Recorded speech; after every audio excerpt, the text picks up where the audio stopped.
Some people may say that why there should be only one God? Why can't there be many gods? If there would have been many gods, surely these gods would have fought among themselves. And we find this in the mythology of some of the religions. One god fighting with the other god. One god helping the other god to fight the third god. Can you believe in such a God who can be defeated, who can be killed? And some people say that why can't there be different God? One God for sun, one God for cloud, one God for wind. Now imagine if there was one God for each one having power over his own little thing. It's logical to have one God who has power over all things rather than each different God fighting among themselves. It's illogical.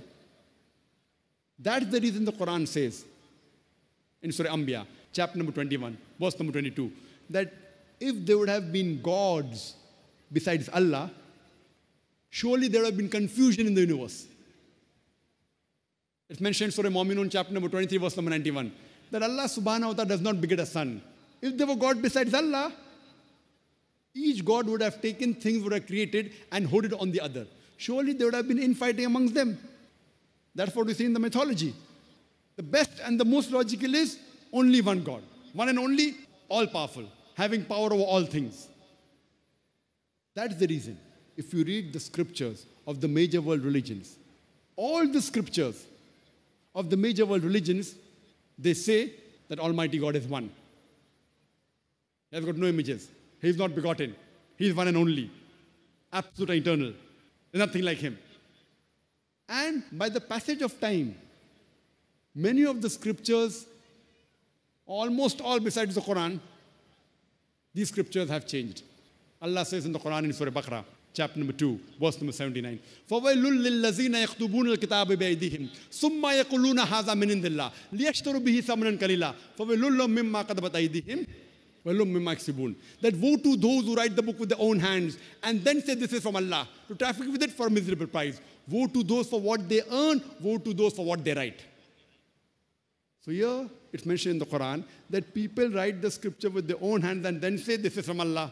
So by the passage of time, all the scriptures that came before the Quran, they have been changed. And since they were not the last and final revelation, Almighty God did not think it fit to be preserved, because those were the previous revelations. But in spite of this corruption, in spite of the manipulation, in spite of the change, yet in the remnants of all the major world religions, in the scriptures, you will find the mention of monotheism, the oneness of Almighty God, that He has got no images. He is not begotten. He is one and only. There's nothing like Him. So if you believe in a concept of God, it should be according to your scriptures. There are some religions which are agnostic. You may not call them religions, like Buddhism. They don't comment on God. They are silent as far as God is concerned. And many ethical systems which I mentioned earlier, like Confucianism, Taoism, they are more of ethical systems than having a concept of God.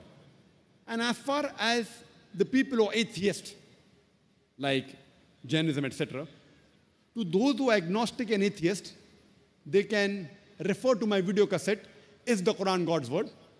And I gave that earlier also, as well as recently in Bombay a couple of months back, on the 24th of November, on the second day of the peace exhibition in Bombay, The Solution to Humanity, Is the Quran God's Word?